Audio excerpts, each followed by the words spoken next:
Good afternoon. I'm Sentinel, your stream host for RevFoXX coverage today. We come to you from sunny Anaheim, California.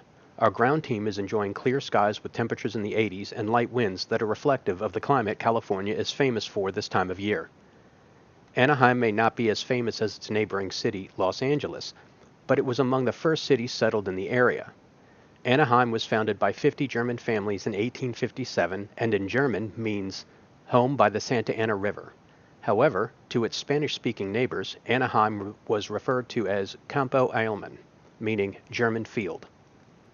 Anaheim started as a largely agricultural community and was California's most productive vineyards until disease struck, paving a path for citrus produce.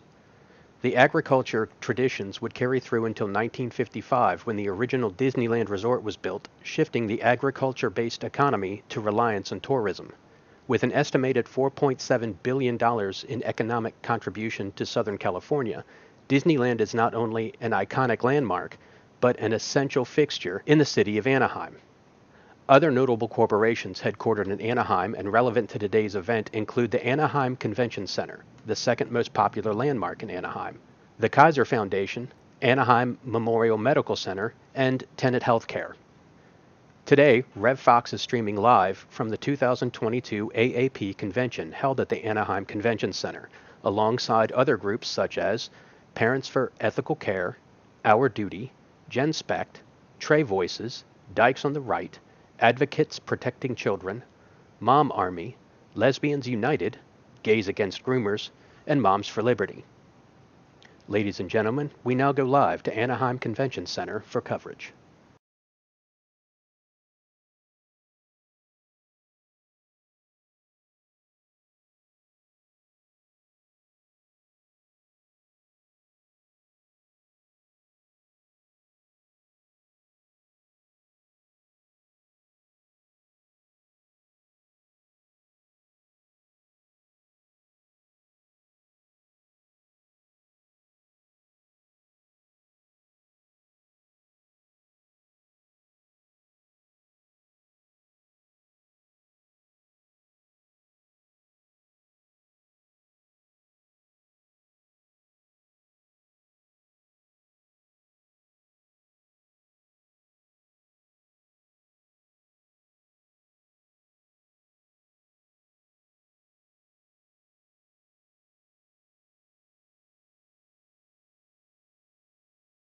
Murdered by the gender ideology.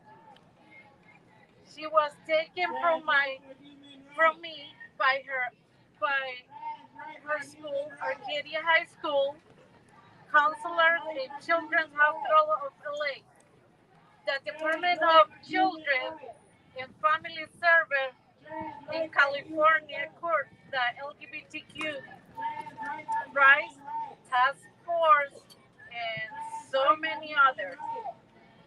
All of these groups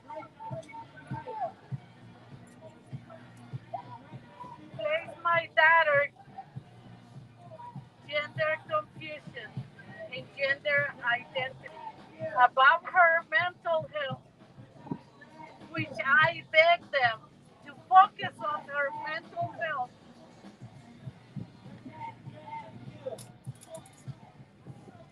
All of these groups made me out to be a villain because I want my 16-year-old to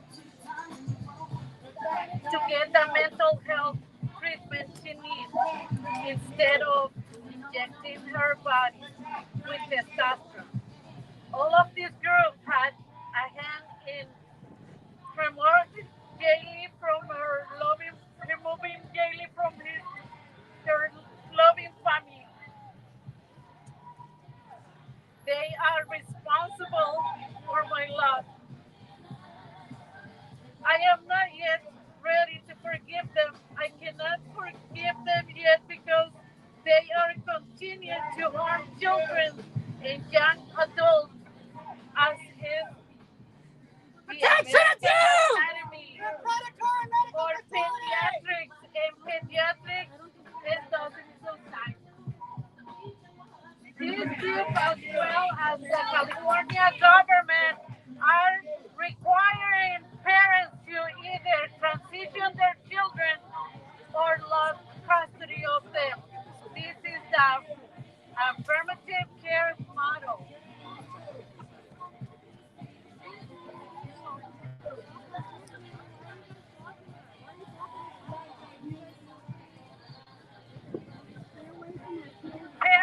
given one option to treat their distressed child. That option is social transition and medication at risk.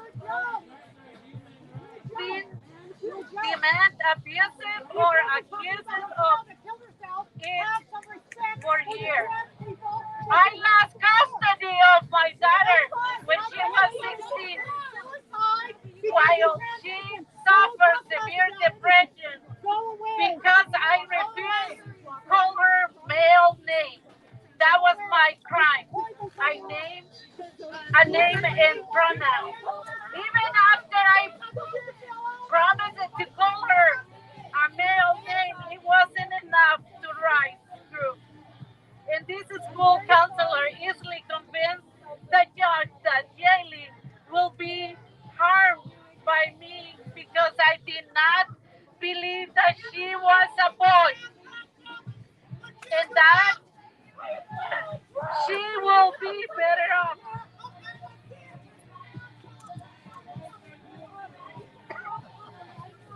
Aware of they removed her from my home, the place that she shared with her brothers and sisters, a place where she was loved. My daughter was a typical rape outfit of gender dysphoria kid. Jaylee had been a happy, typical girl in every way. That Let me Jaylee pass. Let me pass. Nice and easy. Nice and easy. Go, go, go, go, go.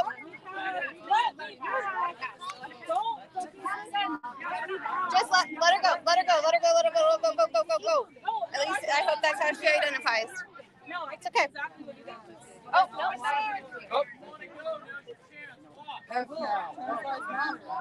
I did. You guys didn't let me pass over there. Are you a cop? They did. That's why we let you through. Okay, let them tell me. Come on, move it on. Let them tell me. You do look like a. So you were allowed to block us This over is not there? your show. It's not your show. Just It's keep not going. your show Keep either. going. Look, do you see So, me on the podium? so y'all like blocked us over there, and then we're not allowed to stand. This is entertainment to you. This isn't a show. Oh, you got This me. is actual issues. All right, let's just surround them. Keep moving. Keep moving. Oh, thank you. It's okay. It's okay. Jaylee!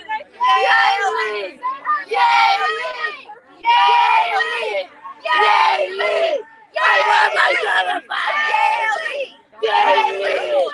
Jaylee! Jaylee! Jaylee!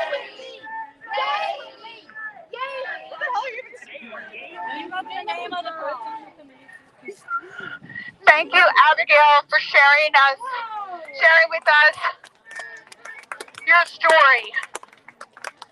The story of a young girl who was promised to be helped by gender medicalization, and she was harmed. Okay. Get that out of my face. I saw that. Keep it out of my face. Keep it out of my face. Back right on up off me. Okay, guys. Okay. We're going to hear from the truth, from a detransitioner, from a man who was tricked to believe he could be a woman. Let's listen to Abel.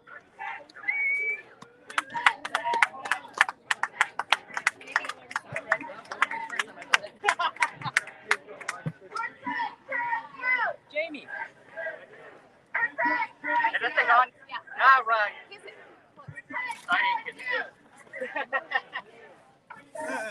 Not an inch. Not an inch. Sorry, you gotta get picked on. Yeah, not an inch. I apologize. Thank you. Hi, everyone. My name is Abel Garcia. Hi, Abel. Okay.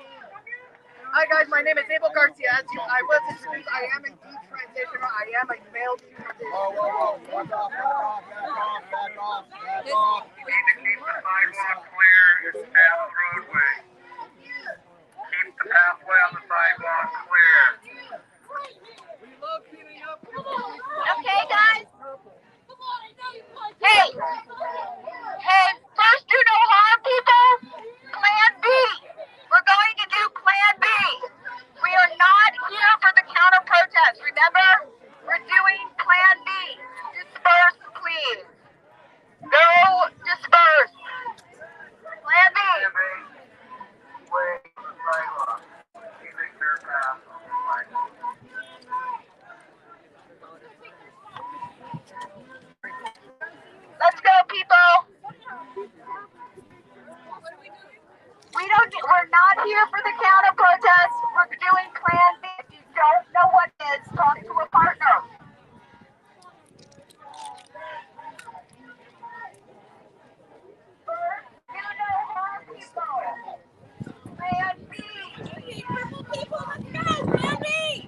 Get him, Yeah, get him, get him. yeah.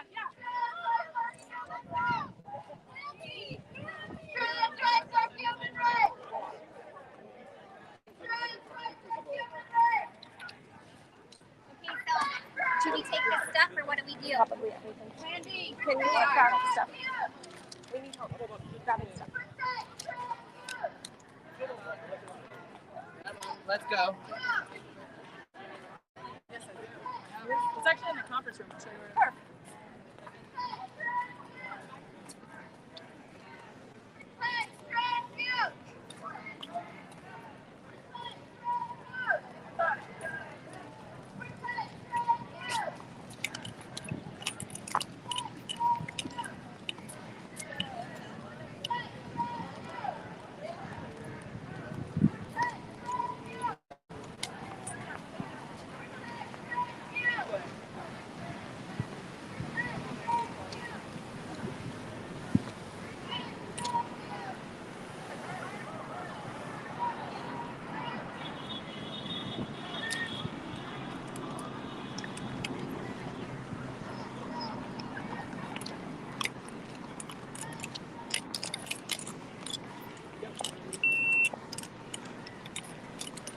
Weird.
She has it in her.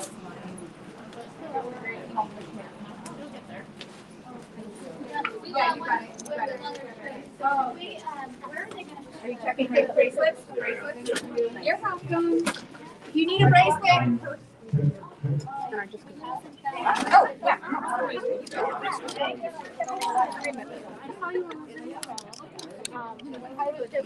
You're not going to engage. That will fall apart. Do we want to have people with their signs standing behind? We set this up so they're perfect in the shot. Okay, excellent. Thank you.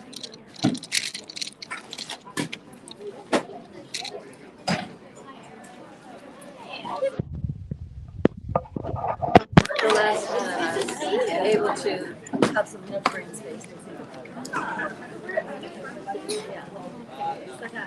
So, if you want me to say a few words about it? It's actually not. I'm not the one organizing the speaker. All right. He's really sticking to Oh, okay, that's fine. Yeah, That's fine. yeah. But I was going to work them before. Yes. Oh, good. Yeah. That's going to be Good. Oh. They took it out there.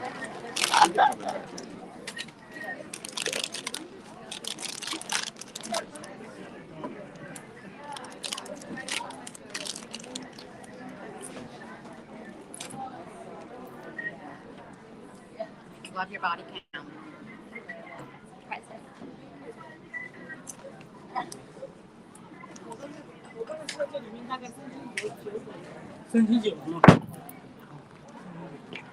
This is so good.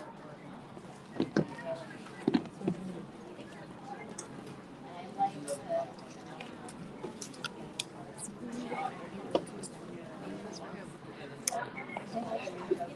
Oh, okay.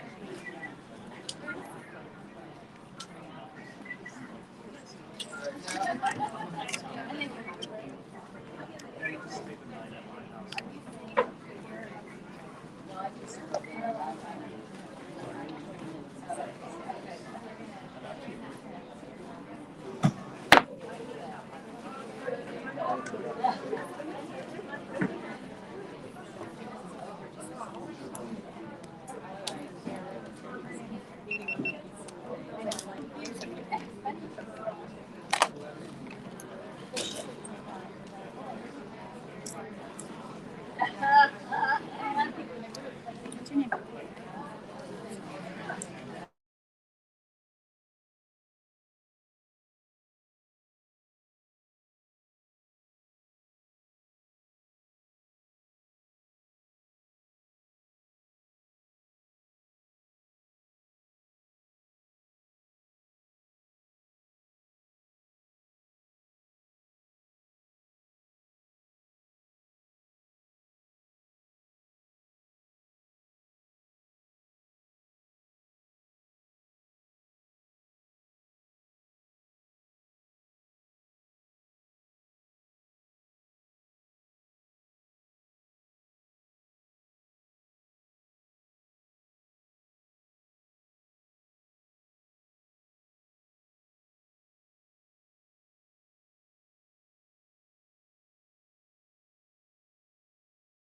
your name?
RevFoXX.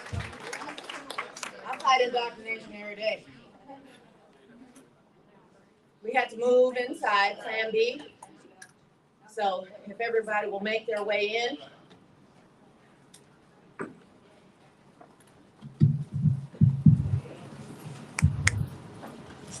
I believe the children are our future. Teach them well and let them lead the way. Show them all the beauty they possess inside. Give them a sense of pride to make it easier. Let the children's laughter remind us how we used to be. Everybody's searching for a hero. People need someone to look up to. I never found anyone who fulfilled my needs. A lonely place to be. And so I learned to depend on me. I decided long ago never to walk in anyone's shadow. If I fail, if I succeed, at least I lived as I believe. No matter what they take from me, they can't take away my dignity. Because the greatest love of all is happening to me.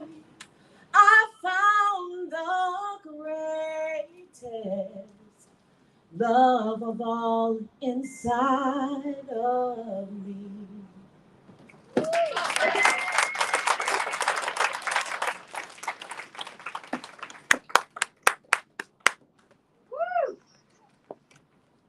I don't know how to follow that act. Amazing.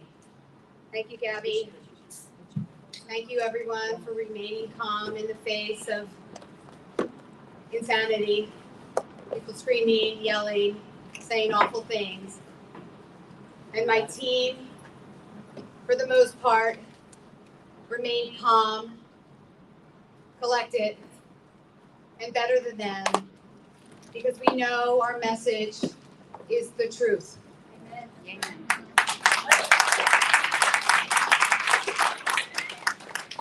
And they can bang and scream at us. And we will never stop speaking the truth. Yeah.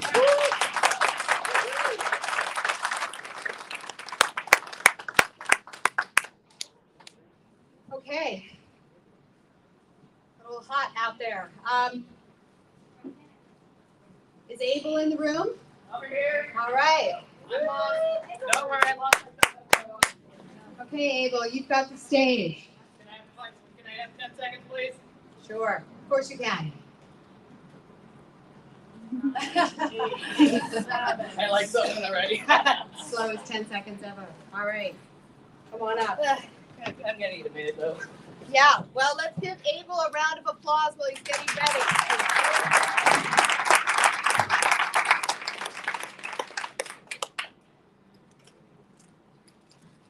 Testing, can anyone hear me? Testing, 1, 2, 3. All right, perfect. Hi guys, my name is Abel Garcia. I'm a male detransitioner. My story begins in 2016 when I went to see a therapist here in Southern California. On my first appointment with this therapist, I told her, I think I might be transgender and I need your help. Immediately, I was affirmed by that same therapist. She told me I had my letter to transition for hormones.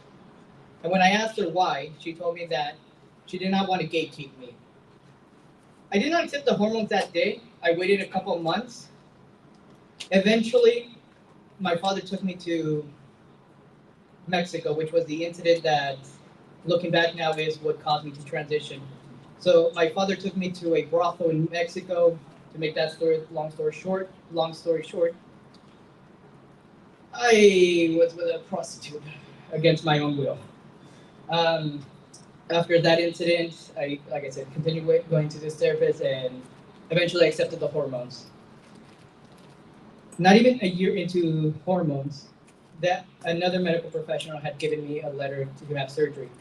I had only asked for breast implants, and I said that eventually I want to get my face done. and I want to get what is commonly known as bottom surgery. For a male, that would have been to remove my genitals.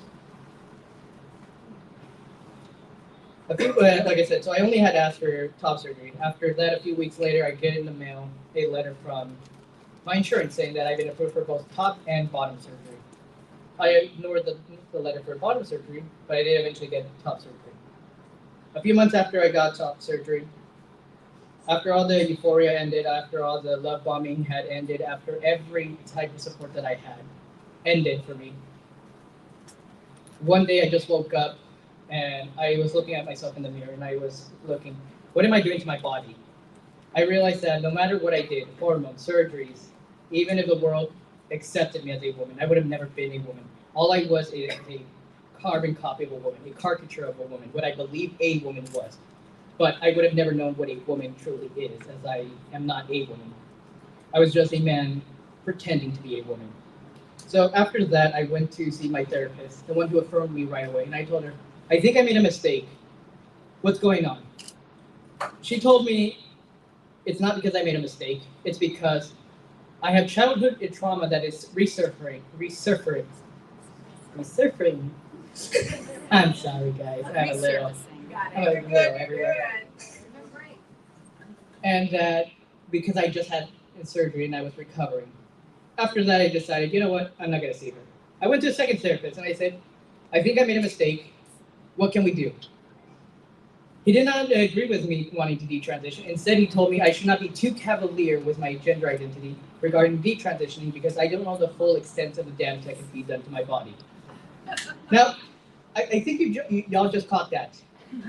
Unless I'm wrong, I was told I should not detransition because I don't know the harm that could be done to my body. I was questioned when I wanted to detransition, but where was those questions when I wanted to transition? They weren't there. I was immediately affirmed. So after that, I went to a third therapist. But before that, I was losing hope. I was feeling hopeless, lonely. I didn't know what to do. But thankfully, I was able to find a third therapist who was willing to help me, who was willing to help me detransition, even though in California, conversion therapy is banned. And the reason why I say that is because he wasn't doing conversion therapy. He was just talking to me like a normal person. But because the California state does not approve of detransitioning, they only approve of transitioning, my therapist would have been accused of conversion therapy. After a couple of years of fighting the state, after fighting my insurance, we eventually was able to get me to detransition. I had to fight my insurance, and now here I stand as a detransitioner.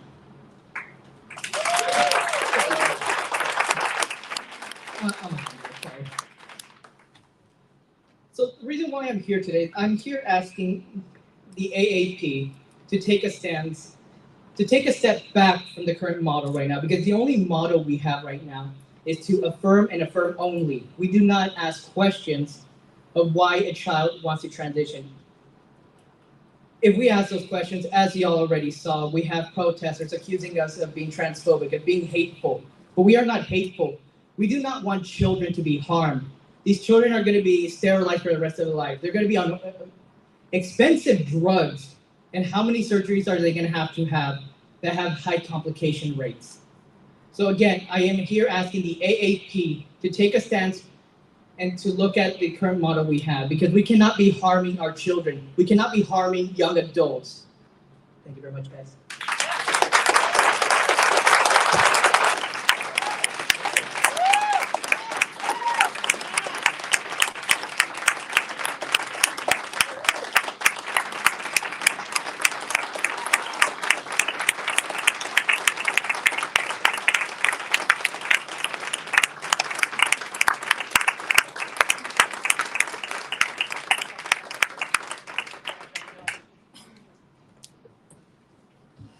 Okay, welcome back, Abel.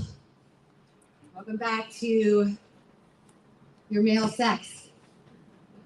Okay, our next speaker is going to be Chloe Cole. If you don't know her, you must be living under a rock. She's everywhere. Her voice is powerful. She's 18 years old. She is what gives me hope, because young people need to reject this. Chloe, where are you? Oh, there she is. Come on up.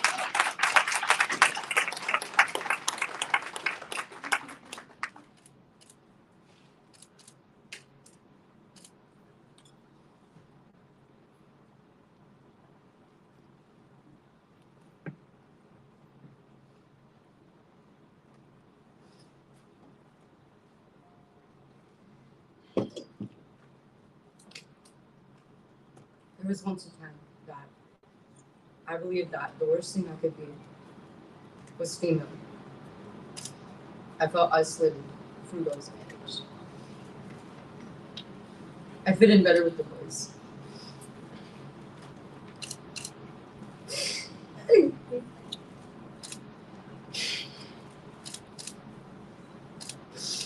I hated the sight of my growing breasts. I hated the comments I would get about my body from a young age. I began puberty at no older than 9 years old. I saw how girls and women were portrayed in media, from cartoons to Instagram posts to porn. I tore myself apart because on all fronts, there was some ideal that I failed to achieve.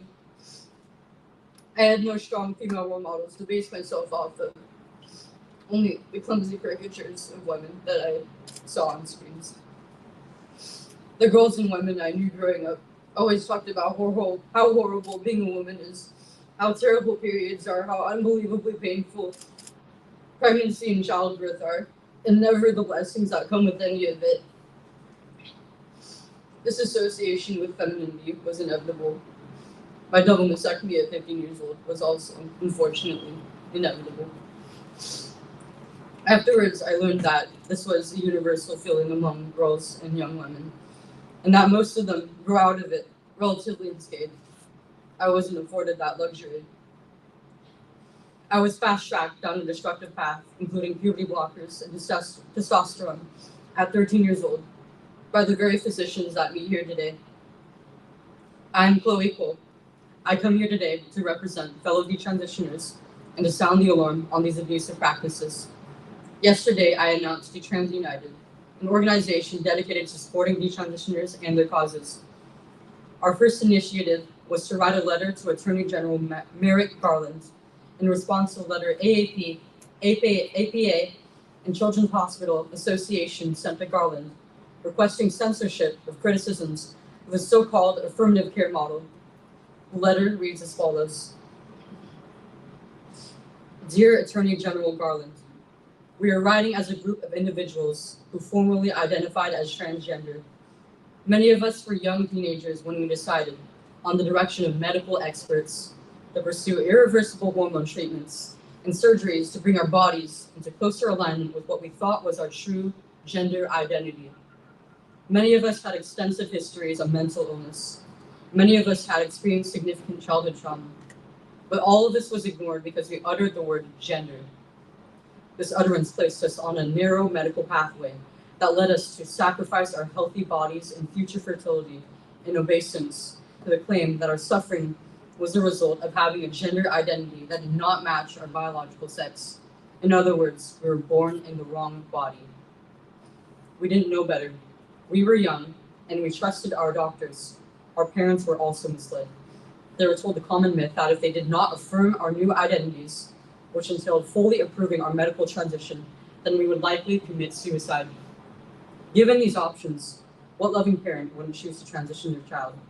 This is not informed consent, but a decision forced under extreme duress.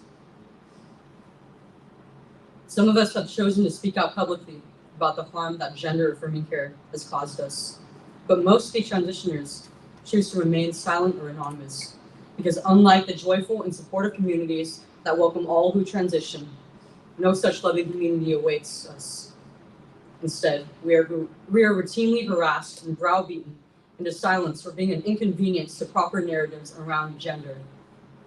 But our growing population is becoming impossible to ignore, and others have started amplifying our suppressed voices by denouncing the uncontrolled medical experiments being performed on children in hospitals in the name of gender-affirming care.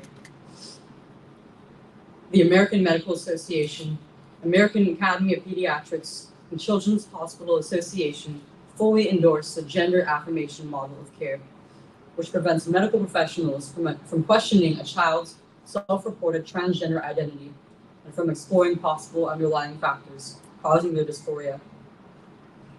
These endorsements, however, run counter to the recommendation of other countries such as Sweden, Finland, and the UK, who have conducted systematic reviews of evidence and concluded unanimously,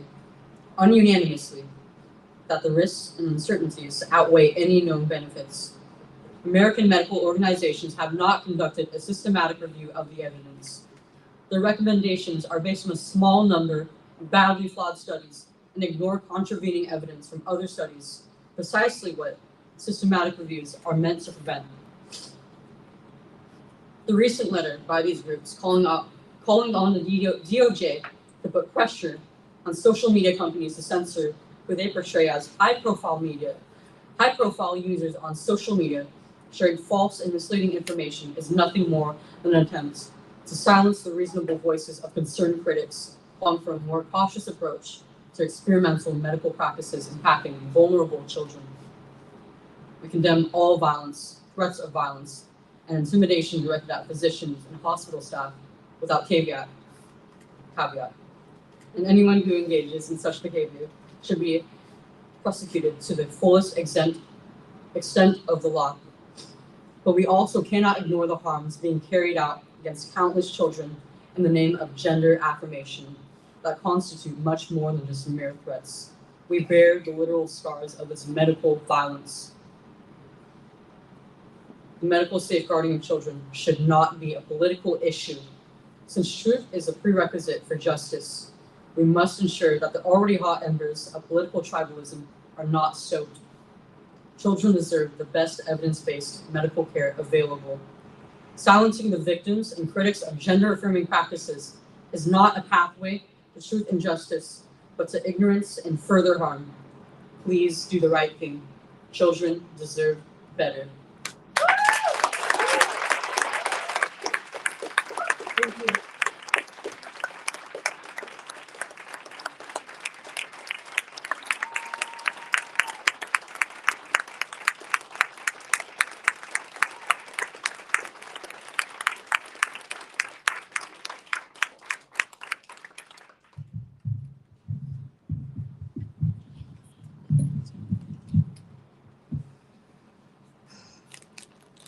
Crying a lot today. I bet you are too.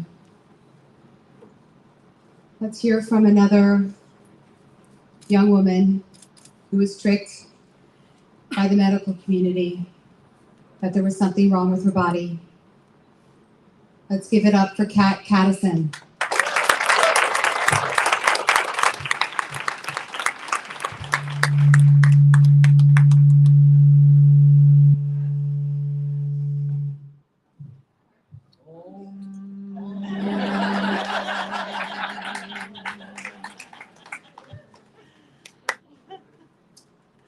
Hi, I'm Kat, and I'm a detransitioner. When I was 13, I didn't want to be a girl. My body rapidly morphed into something I didn't recognize. Weight gain, growth of my hips and breasts, and stretch marks made me feel like I was wearing a costume I couldn't take off. Boys now ogled my chest or told sex jokes in front of me. Girls I was once friends with ostracized me. Adults made comments about my body and how it had developed. To escape the discomfort, I turned to watching anime and perusing online forums. I also developed an eating disorder, which I continued to struggle with for the next decade. I thought that if my body was slim, strong, and muscular rather than soft and curvy, I would be worthy of respect. My true self was hiding somewhere underneath this disgusting shell. It was around this time that I was first introduced to gender ideology when I came across a website for female to male transgender people.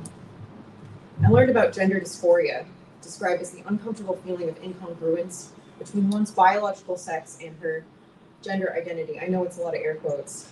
I don't have a choice. After reading this, I had an epiphany.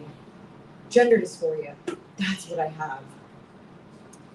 Finally, I now knew of a legitimate medical condition that explained why I hated my body so much.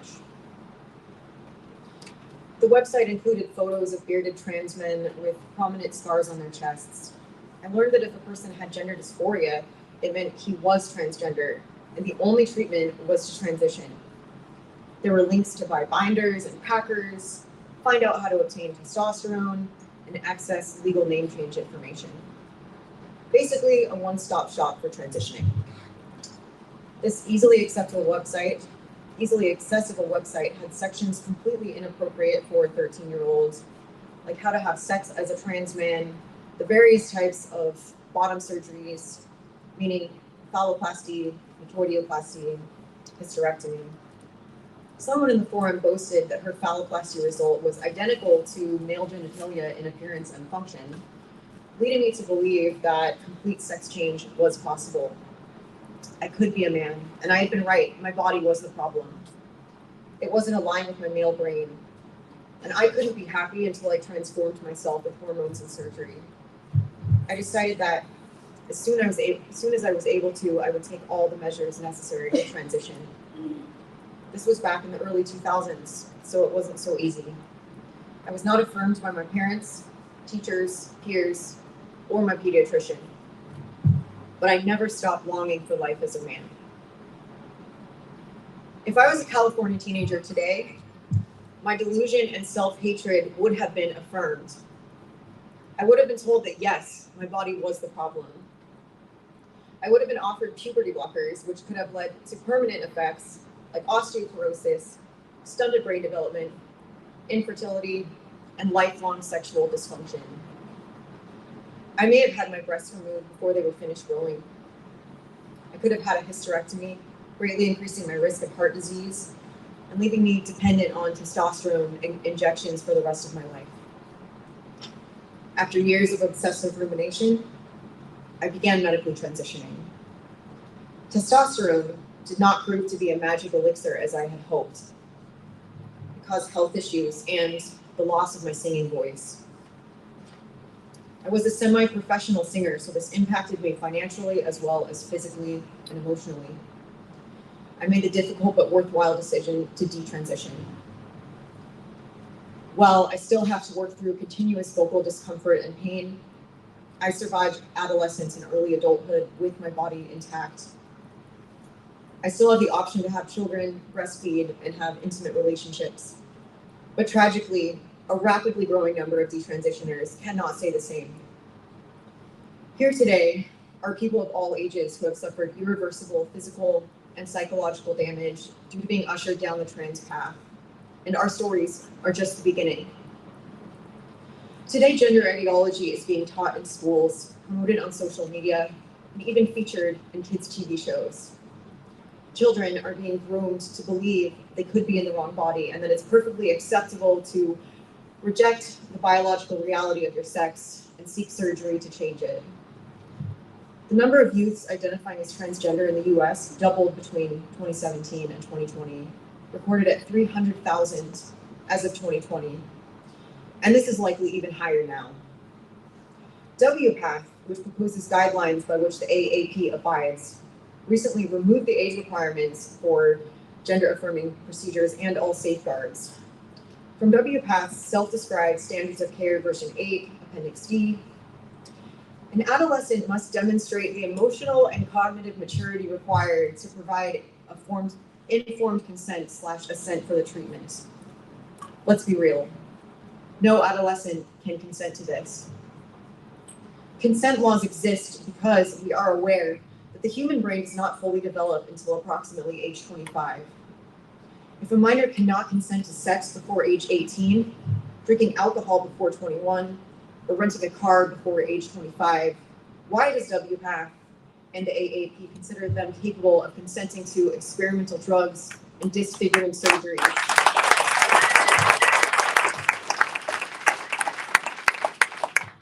Is this truly what's in the best interest of children? or is medicalizing 300,000 minors simply in the financial interests of pharmaceutical companies and plastic surgeons. Gender-affirming care may sound nice, but it is a dangerous treatment model based on low-quality, biased evidence. Gender dysphoria is a mental illness, despite WPATH's attempt to rebrand it as gender incongruence. And pediatricians should never affirm mental illness. Young people deserve proper psychological care, not medical experimentation. As a detransition woman, I now know my body was never the problem. I'm grateful to my parents, teachers, and pediatrician for not affirming my delusion or allowing me to permanently damage my health. We must prevent this nightmare from happening to any more young people. Let's remind the AAP of the Hippocratic Oath. First, do no harm. Thank you.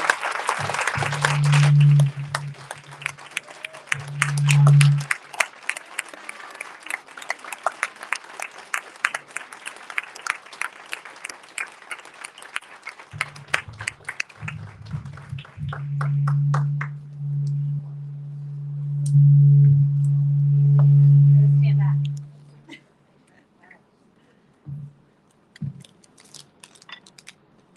First, do no harm.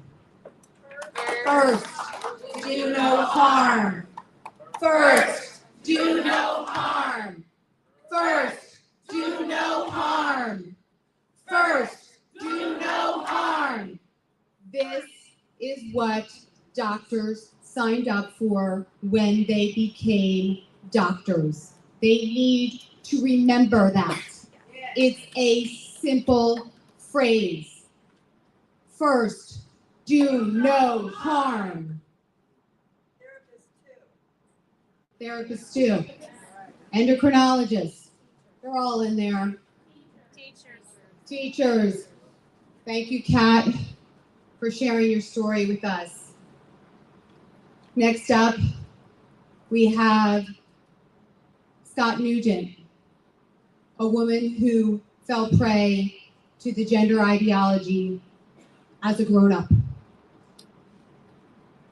She was tricked too. Any one of us could have been tricked. It is ubiquitous. It is offered as an elixir to save every pain that you feel. You must be born in the wrong body. Scott started Tre Voices 3.5 years ago to warn physicians, parents, therapists, teachers of what all of these surgeries are. So let's give it up for Scott.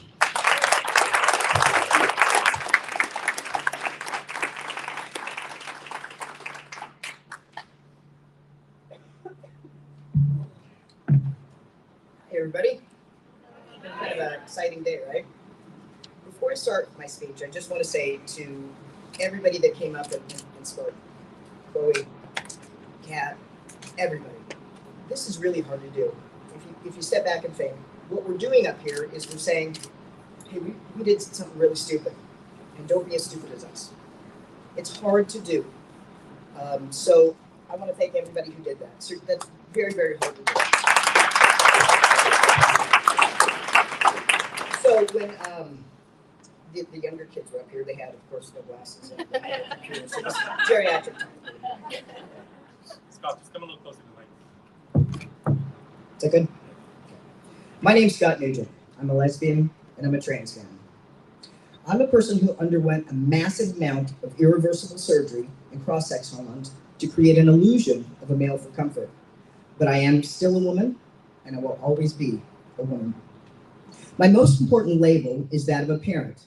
I'm a parent to 3 incredible children.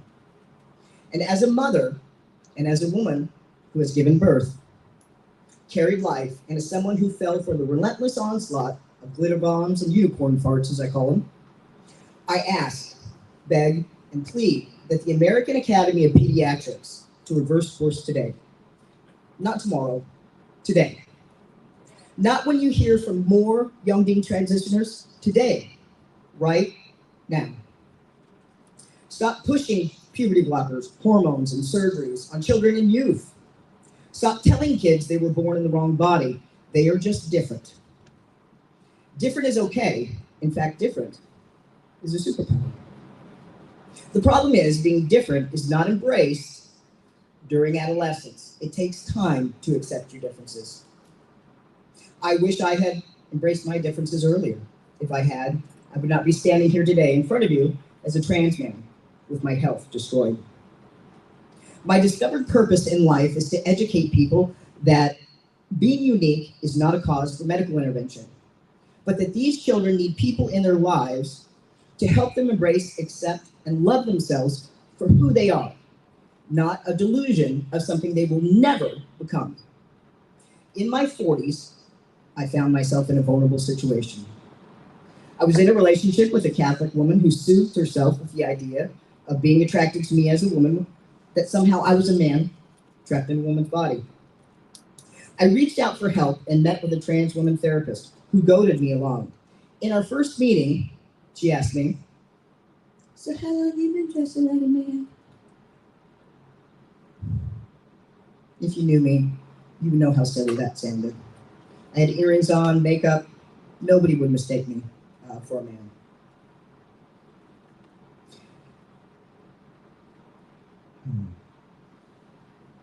Hold on, I just lost this. Hold on. At 42, in that moment, I was reduced to a child, no longer able to think or objectively feel. All the suffering throughout my life, the yearning to fit in, of being different and not wanting to be. Same-sex attracted and more could be fixed. You see, the idea of embracing that I was born in the wrong body, all my problems I ever had would have been gone. And all the problems I would have in the future would not come up. You see, embracing something that doesn't help anything, but such a long process, it grabs you and holds on to you because you always think there's a next step, and there's a next step, and there's a next step.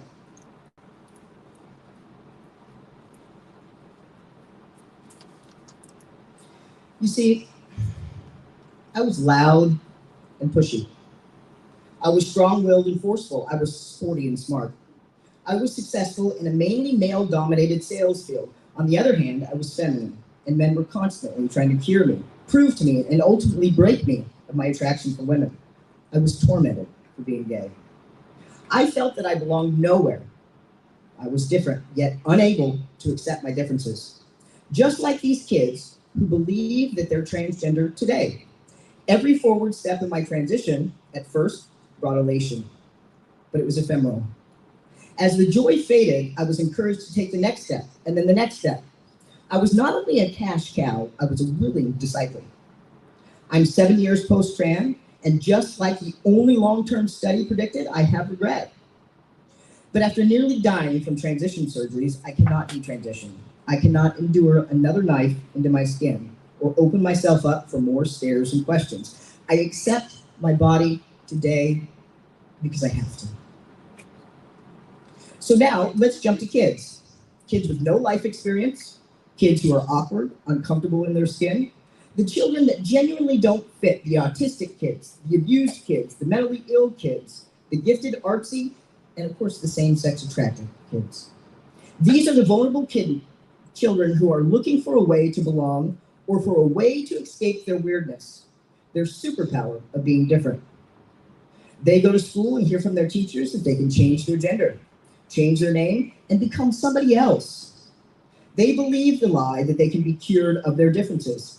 If they just begin the process of transition, all their feelings of not belonging will disappear. Instantly, they will be celebrated as brave and authentic, and they will rise to stardom. These kids go on social media and make accounts with their FTM, MTF, or non-binary descriptions, and then tens of thousands of strangers cheer them on. The algorithms throw TikTok videos of supposedly happy transition people making double mastectomies look like Disneyland.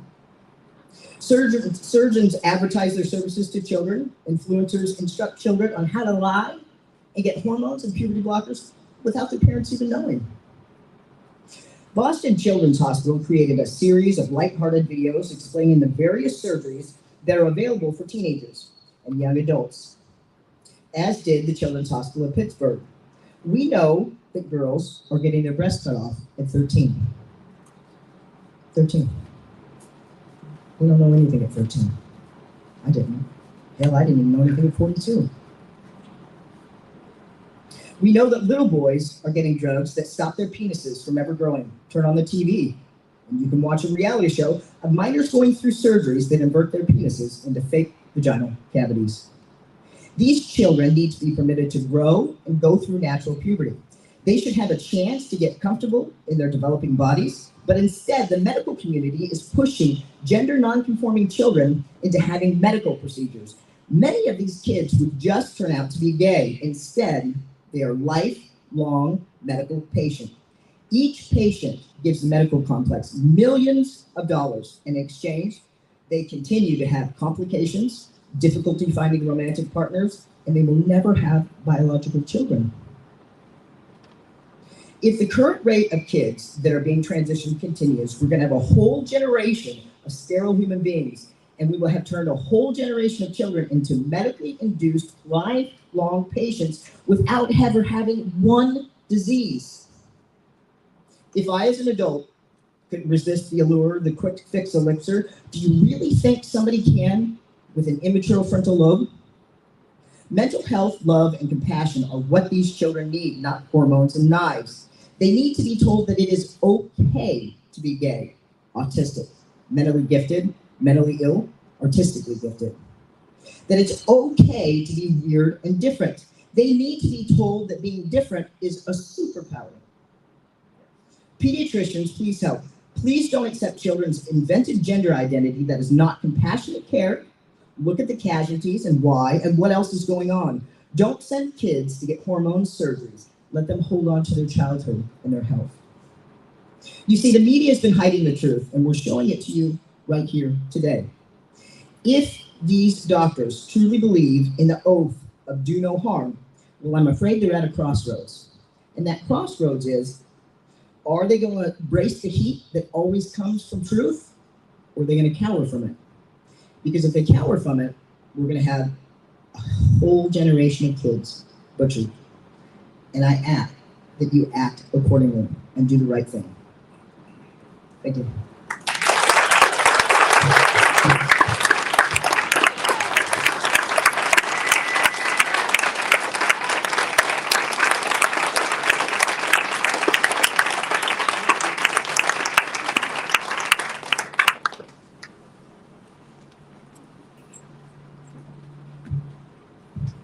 Thank you, Scott.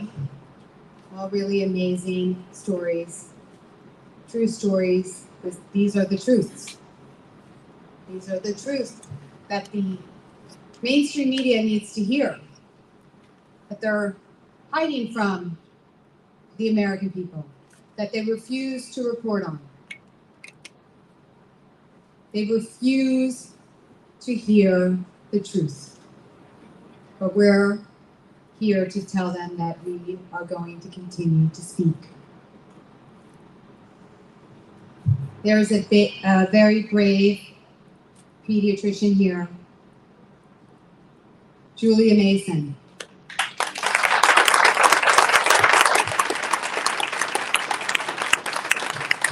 She is one of the few pediatricians that is willing to speak up about this tragedy.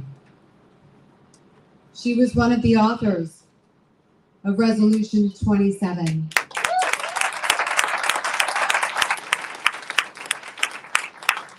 Asking the AAP to do their job. Look at science. They said no. So let's hear from Julia.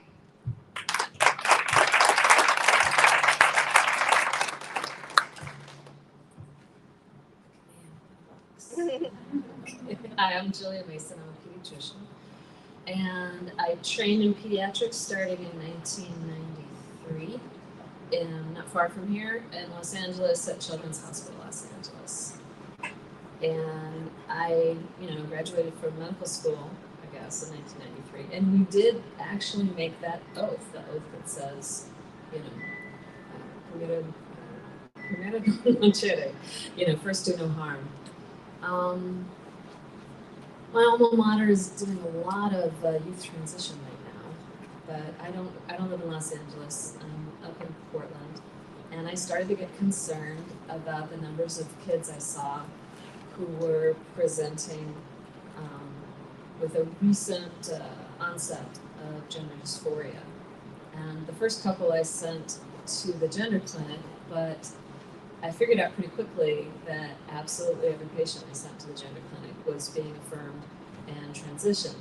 There was a 12-year-old girl who was offered puberty blockers at the first visit to pediatric endocrinology.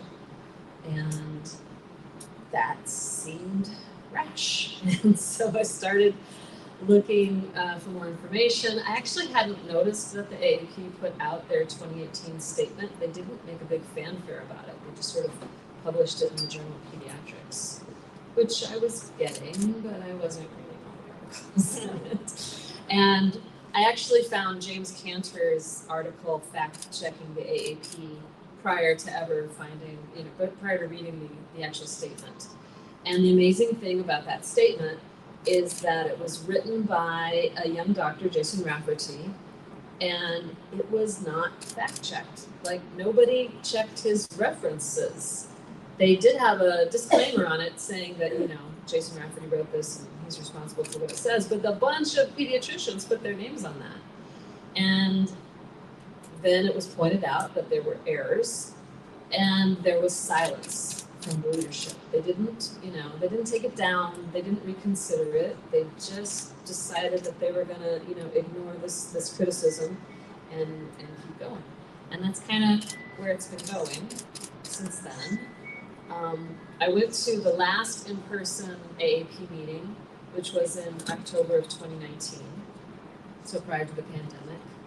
And I asked at my district meeting what I could do to express my concerns about what's going on with pediatric gender medicine, and I got a lot of glares, but I was told by the guy on the dais that what I needed to do was submit a resolution to the annual leadership forum, and individual pediatricians can submit resolutions, and then they get voted on, and if they're in the top 10, they can influence what the AAP does. So I sat back down, and the meeting continued, and then when the meeting was over, I went up and I asked him, okay, writing a resolution, how do I do that? Where do I send it? And it turned out the deadline was in less than a week. And as I worked on writing that resolution, I actually submitted two. And I submitted them in 2019. They were for the 2020 ALF. I figured out that this was the guy's go-to procedure for annoying people. Just tell them to write a resolution and they'll bugger off and disappear. But I actually submitted one because I'm a member of SEGM, the Society for Evidence-Based Gender Medicine, and we are a group of doctors, therapists, researchers who are trying to push back at the lack of rigorous science in this one particular field. So my resolutions were not sponsored, and I attended the meeting. It was online, like everything in the spring of 2020. And they got to my resolution and they were like, this is unsponsored, do we have a second? And there was no second, and they're like, moving on. So my first resolutions died a quiet death. Then the next year, a different pediatrician, who I didn't know until after she submitted the resolution, but Sarah Palmer, who's a pediatrician from Indiana, she submitted a resolution to the AAP also asking them to take a second look at the statement that they put out in 2018. She didn't have a sponsor, but at the meeting, she did get a second. And so her resolution was voted on at the annual leadership forum, but it was voted down. The interesting thing about her resolution, though, was that they put it up on an AAP website that all pediatricians who are fellows of the American Academy of Pediatrics, there's 67,000 of us, could access. They could read the resolution, they could comment, and they could sort of give it a thumbs up or a thumbs down. This is not a binding vote, it's just a straw poll. And it was interesting because 80% of the pediatricians who interacted with that resolution were in favor of it. But of course it was a small number overall. And that summer, SEGM, the Society for Evidence-Based Gender Medicine, applied. Well, we signed up to have a booth at the exhibition hall because the AAP was planning an in-person meeting in October of 2021. It was going to be in Philadelphia. So we sent them $2,500 and we picked out a booth location close to the Mayo Clinic in the exhibition hall. And we were wondering what would our signs say and what materials would we print up.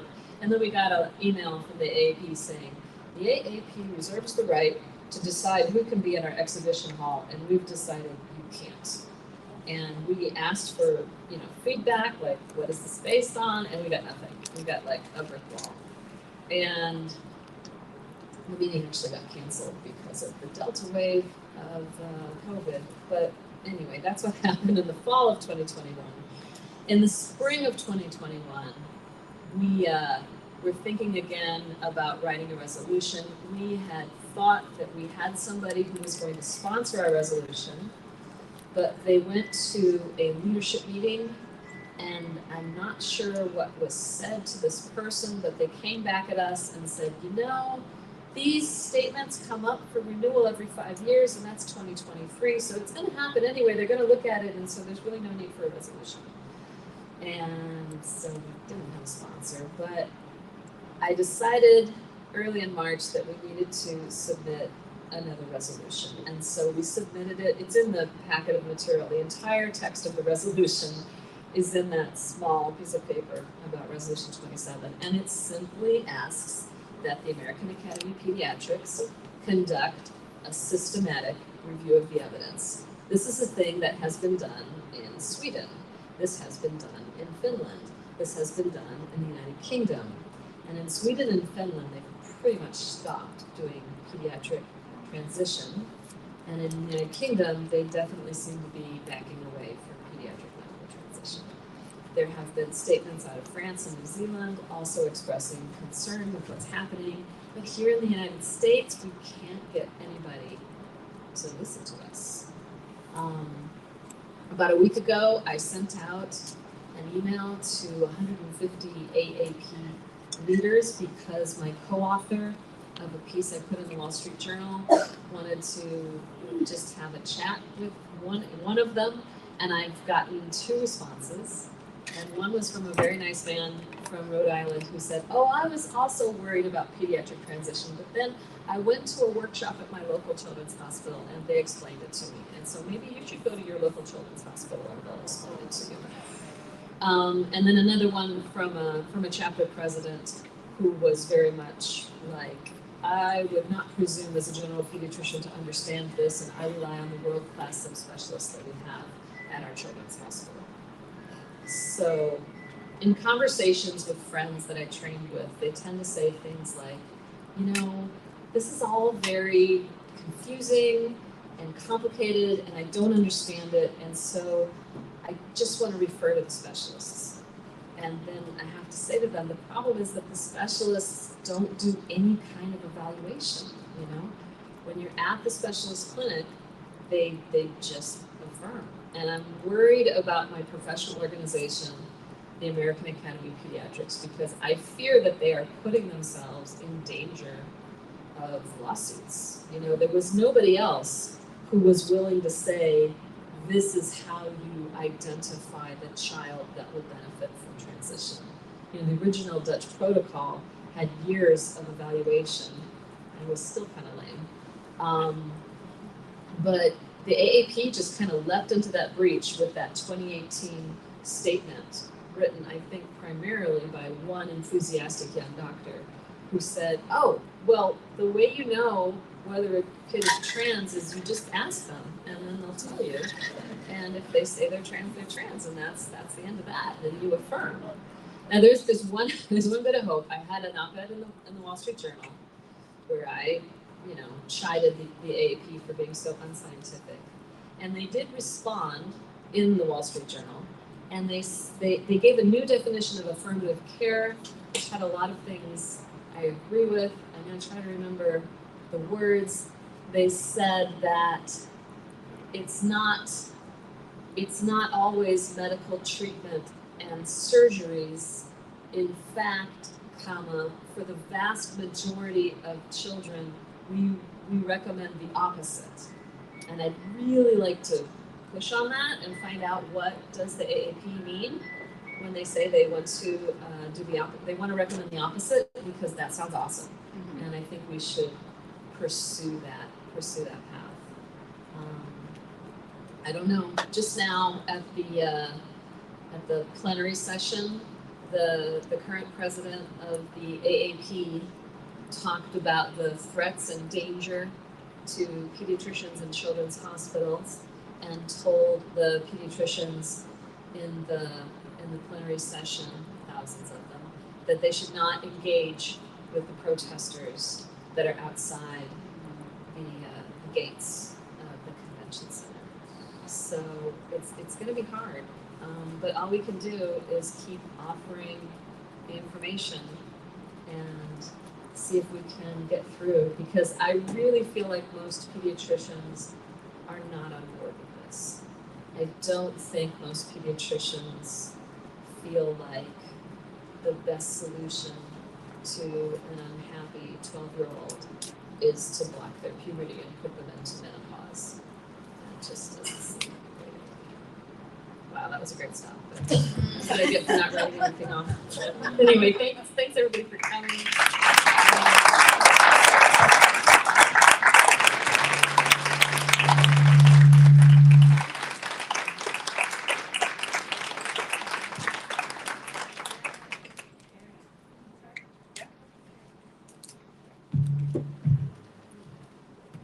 All we can do is keep trying, guys. We're going to keep trying, right?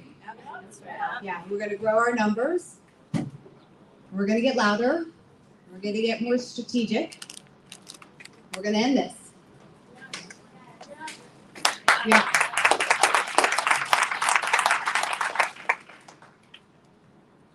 Puberty has been going on for ever since humankind has been here, 200 million years.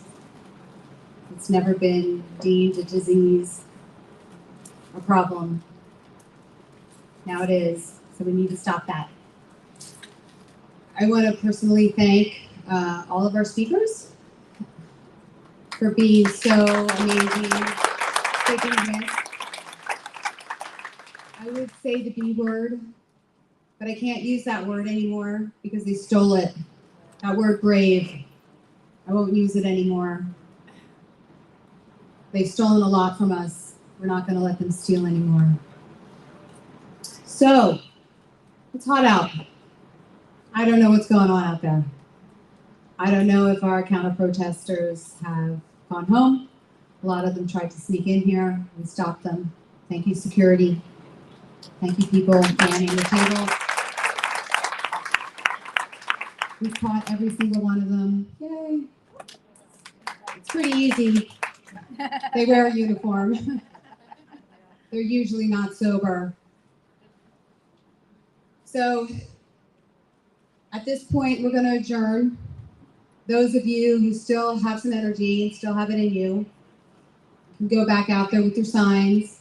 I'm going to be back out there. I drove 8 hours, 6 hours, 7 hours to get down here. I'm going to use all my time. I might be collapsed in a bush, so pick me up. But I'm going to go back out with my signs for an hour or so. If you're done, I get it. No judgment. It's a long day. It was a long night last night. I just hope that you will keep on fighting with our duty.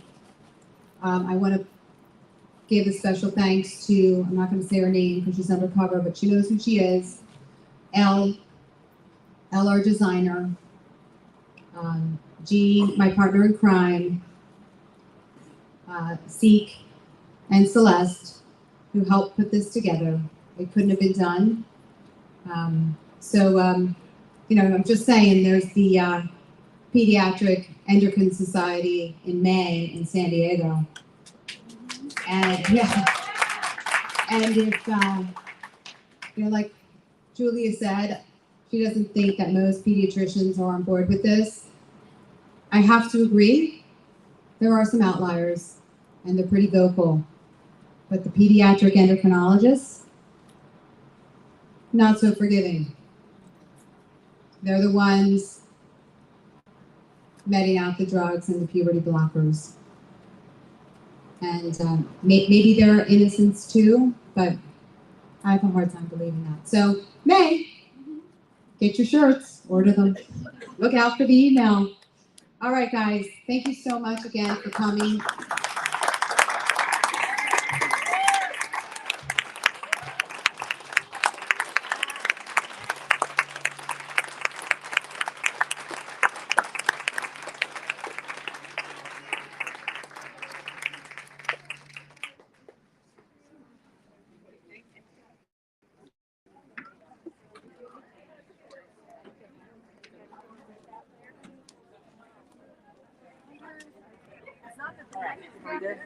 Where's my phone?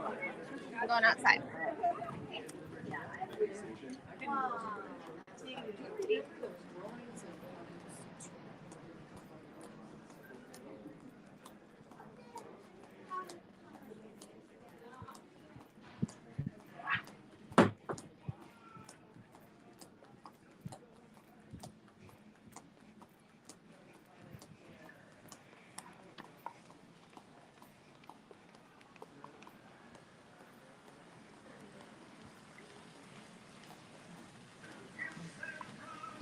Did they leave?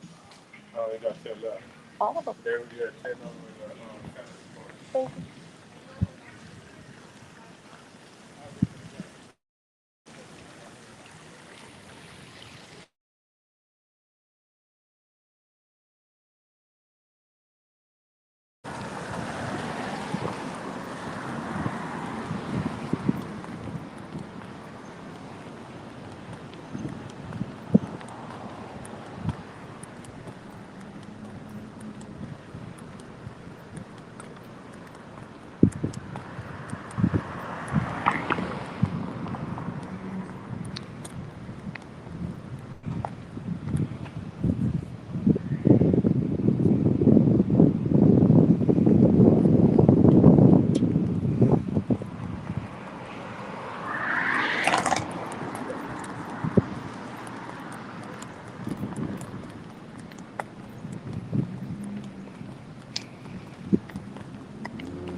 As our coverage of the first Do No Harm Unity Rally at the Anaheim Convention Center ends this afternoon, I want to thank our ground team, viewers, donors, and the individuals who traveled to hold this rally and speak this afternoon. Lastly, we want to thank the anonymous equipment donor making some of the additional footage that will be up later possible. I'm your streaming host, Sentinel, signing off. Thanks again for joining us, and have a great weekend.